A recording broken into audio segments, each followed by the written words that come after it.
Olá, meu amigo e minha amiga. E o governo federal acabou tomando a atitude mais sensata que poderia e que deveria em relação à instrução normativa da Receita Federal, que possibilitou que a extrema-direita bolsonarista aqui no nosso país, fazendo uso da mentira e da desinformação, criasse um verdadeiro pandemônio aqui no nosso país. Como não bastasse tudo aquilo que eles fizeram no período da pandemia, usando as mesmas técnicas, a mesma metodologia da desinformação, do estresse, do pânico moral, do pânico vermelho, do pânico científico, todo tipo de pânico, pânico religioso. Isso fez com que milhares e milhares de pessoas morressem aqui no nosso país. Essa gente não teve nenhuma lição depois desse período, porque, infelizmente, ainda estão impunes em relação a esse período, porque o processo todo que foi parar na Procuradoria-Geral da República está dormindo em berço esplêndido desde que o senhor Augusto Aras e a senhora Lindora Araújo resolveram proteger todos esses bandidos que agora estão em apuros por outras situações. Eu espero que esse episódio tenha sido o último aqui no nosso país como um grande exemplo para que o governo Lula tenha a percepção que não dá para tratar essa gente como pessoas que estão numa democracia, num parque de diversões. Eles não estão tratando nosso país como uma Disneylândia, não. Eles estão na Disneylândia do universo paralelo. Então, nada com as ferramentas que a Constituição tem, que o Estado tem, não para proteger o governo Lula, mas proteger a nossa sociedade, a nossa sanidade mental, que também é a nossa sanidade física, porque as pessoas acabam ficando abaladas também na sua sanidade física em função dessas histórias todas. Eu vou conversar com vocês sobre essa medida agora que o governo adotou e consequências jurídicas para essas criaturas. Se eu pudesse dar um título aí para o nosso vídeo, até para servir como uma espécie de tutorial aqui nas redes sociais, eu diria que como identificar vigaristas na política e fazê-los pagar muito caro pelas suas delinquências. Bom, vou conversar com vocês sobre esses instrumentos jurídicos, algumas possibilidades e como as coisas devem ser tocadas daqui para frente, né? Antes de mais nada, é sempre muito importante convidar você que está chegando agora no nosso portal e ainda não é inscrito, para que, em primeiro lugar, você se inscreva aqui conosco e conheça também os nossos outros vídeos. Se você gostar, compartilhe, recomende, nunca se esqueça de dar o seu joinha, o seu comentário e, se puder, venha também para o nosso clube de membros. Você que é muito bem-vindo, muito bem-vinda, e todas as vezes que chegam mais pessoas aqui no nosso clube de membros, o YouTube recomenda ainda mais o nosso portal para outras pessoas, tá legal? Então, vamos seguir em frente. Gente, a medida foi essa aqui, né? Após repercussão negativa e fake news, o governo decide revogar ato sob fiscalização do Pix. Olha, gente, eu até julgo que essa medida foi feita com um retardo gigantesco. Isso mostra que o governo, infelizmente, não tem estrategistas políticos e, sobretudo, estrategistas em comunicação. Porque o que aconteceu de fato foi uma publicação de uma instrução normativa. O que é esse troço, gente? É uma lei? Não, não é uma lei.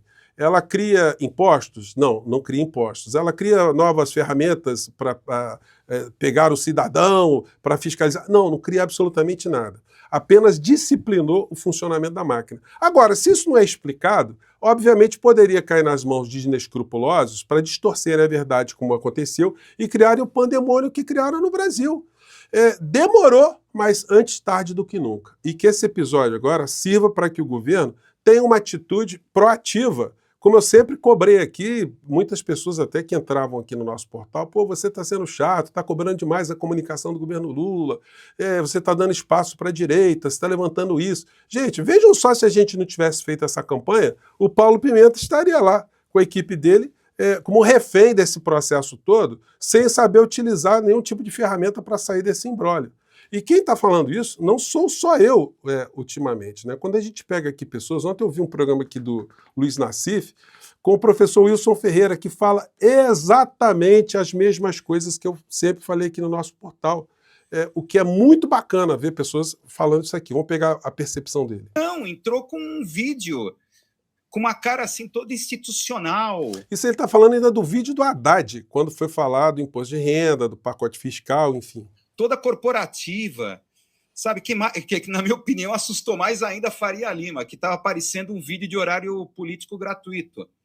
Né? O que o Haddad é o favorito do Lula, eu acho que assustou ainda mais a Faria Lima aquilo ali. Essa coisa da Faria de não ter entrada ao vivo.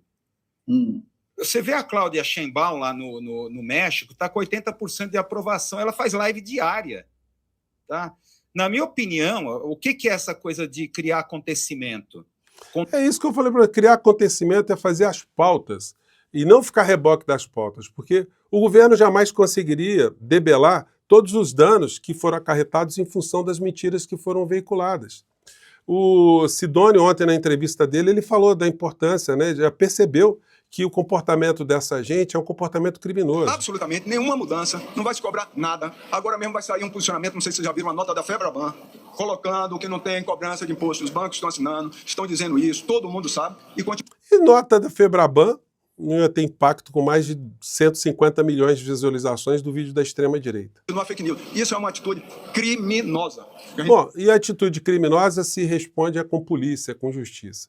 O inelegível surfou em cima disso, mas não vai tirar ele da cadeia não, inelegível. Não adianta fazer essa espuma, criar esse estresse aí, porque não vai escapar da cadeia não, tá? Lula e a covardia com os mais pobres via Pix. Aí ele publicou. E o vídeo do Nicolas Ferreira é o seguinte, ou ele falou tudo verdadeiro, e aí ele não tem verdadeiras, né, as informações, e não tem do que temer, ou ele falou uma série de mentiras, criou um tumulto na sociedade muito grande, criou danos ao Estado brasileiro, criou danos morais, criou uma confusão muito grande e ele tem que ser demandado por isso. Ele tem consciência que praticou atos criminosos, atos ilícitos, atos ilegais, atos inverídicos? Ele tem. Tanto tem que no vídeo dele, ele diz o seguinte, olha, ele vai contando as mentiras todas, que nem vou colocar aqui para vocês, né? E no final ele diz o seguinte, não, nós vamos entrar com a medida judicial, que seria imprestável, gente, porque não existe uma medida constitucional no âmbito do Supremo Tribunal Federal para mexer com uma portaria, uma instrução normativa de um órgão interno. Pode ser revogado pelo próprio órgão. Não tem, é como se o Supremo Tribunal Federal fosse analisar a portaria do prédio que você mora, que tem uma disposição ali. Não é a competência dele para cuidar disso. E o Nicolas sabe disso. E todas as pessoas envolvidas também sabem disso. Elas sabem que aquilo que elas estavam dizendo era tudo mentira. E, portanto, eles não podem passar impunes em relação a isso, né? No final ele diz o seguinte, então nós vamos entrar com a medida constitucional, mas já sabem como é, né? O Supremo Tribunal Federal é todo do PT, então eles não vão fazer absolutamente nada. Ou seja, a instrução normativa permaneceria vigorando. No entanto, o governo, por razões políticas, acertadamente e, a meu ver, demoradamente, revogou a instrução normativa. Mas a criatura faz esse tipo de leitura aqui, ó, querendo colocar não só o governo contra o povo, mas também o Supremo Tribunal Federal. Acompanhe. Quem quer trabalhar um mês inteiro para depois o governo vir e morder o seu salário? Mas e aí, Nicolas, o que vocês irão fazer? Nós fizemos uma ação de controle de constitucionalidade junto ao PL Nacional. Isso não existe, tá, gente? É mentira. E ele é formado em direito, pelo menos ele diz que é, né? Derrubar essa decisão da Receita Federal no STF. Sim, ao STF. Que a maioria tá lá, foi indicada pelo PT. Eu sei que é desanimador, mas é a única saída que a gente tem. Percebeu? A consequência de um voto mal dado. Por fim, mas não menos importante, a oposição está coletando assinaturas para um projeto de lei para impedir que esse tipo de quebra de sigilo mascarado de transparência... Gente, é muita calhordice, é muita cara de pau. Por isso, gente, que a Constituição Federal, no seu artigo 131, confere à Advocacia Geral da União a representação do Estado brasileiro para promover ações contra esses criminosos. E aí não é pegar criminoso de raia miúda, como pensou ali o ministro Haddad, né? O governo vai acionar na justiça contra fake news e golpes, diz Haddad. Não é esse o foco é pegar quem está comandando a orcrim da desinformação. É pegar o senhor Nicolas Ferreira e os outros parlamentares que pensam que tem imunidade para fazer isso e não tem. A imunidade parlamentar não garante que o cara tenha uma empregada doméstica e não pague direitos trabalhistas da empregada doméstica e não seja processado. A imunidade não é imortalidade, não, como essas pessoas pensam. Não é não.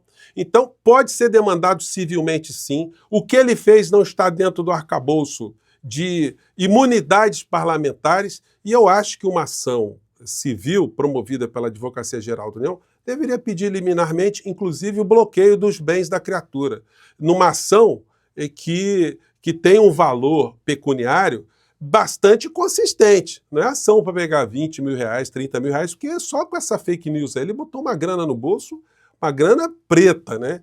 Então é para pegar firme, como todas as vezes que a justiça de um país como o nosso, ou outros países, atuam sobre as ORCRINs. Sempre se faz um sufocamento, né? Se faz a asfixia naquilo que nutre essas ORCRINs, que é o dinheiro. Porque essa gente, meus amigos e minhas amigas, eles não têm ideologia nenhuma. Eles são sempre da negação, é sempre do pânico, é sempre de evitar alguma coisa, evitar algum progresso, é sempre deixando a sociedade em tensão absoluta. E quando eles fazem isso, eles vão conseguindo cada vez mais reunir pessoas ao seu redor. Isso aumenta a responsabilidade do governo de ter uma comunicação mais eficiente, mais eficaz e de ter entregas para a sociedade que possa mostrar, pautas que possam mostrar e, sobretudo, situações que denunciam o legado que foi deixado por esse monstro e a sua ORCRIN. Gente, são muitas notícias. Eu poderia aqui, só para finalizar no nosso encontro de hoje, colocar aqui para vocês. Ó. Aliás, ó, o Nicolas, ele, uma das publicações dele, olha só o sentimento e a ação golpista. Todos sempre dizem isso e eu concordo. Os caminhoneiros podem salvar o Brasil. E coloca uma foto, uma série de fotos de supostos caminhoneiros com faixinhas fora Lula, que foram feitas por inteligência artificial. Criando esse tipo de estímulo para que se tenha bloqueio em estradas aqui no nosso país. Então, a coisa é muito séria, gente, e essas pessoas não têm o direito de fazer isso, não. A cara de pau deles é essa aqui, ó. Herança do Bolsonaro, governo Lula tem dívida de 141 bilhões e 700 milhões em precatórios. Estados perderam 44 bilhões e 200 milhões com redução de ICMS. O que mais? Bolsonaro antecipa pagamento de Auxílio Brasil, Auxílio Gás para antes do segundo turno. Tudo dinheiro do povo, dinheiro do Estado que foi utilizado para ele vencer as eleições. Há 5 dias das eleições estava distribuindo dinheiro com Vale Gás. Então essa gente é muito bandida. Então não dá para tratar essas figuras sem ser de uma forma muito contundente. Fica aí a sugestão. Você que é do meio jurídico, que está aqui no nosso portal, mande seu comentário aqui. Dê uma analisada no artigo 131 da Constituição Federal. Vamos fazer pressão lá na AGU para que eles não se preocupem apenas com pessoas que estão praticando golpezinhos, não. Mas justamente fazer uma ação concreta no bolso, no patrimônio desses criminosos. É a forma eficaz de fazer com que eles tenham mais responsabilidade naquilo que eles falam, naquilo que eles publicam pelas redes sociais. E, portanto, o governo, pelo menos nesse ponto aí, fez um recurso estratégico muito importante e que essa situação sirva de grande lição para que o governo seja proativo e não reativo diante da extrema-direita aqui no nosso país, senão nós vamos ter situações muito desagradáveis pela frente. Eu fico aqui, gente, um grande abraço e até o nosso próximo encontro. Tchau!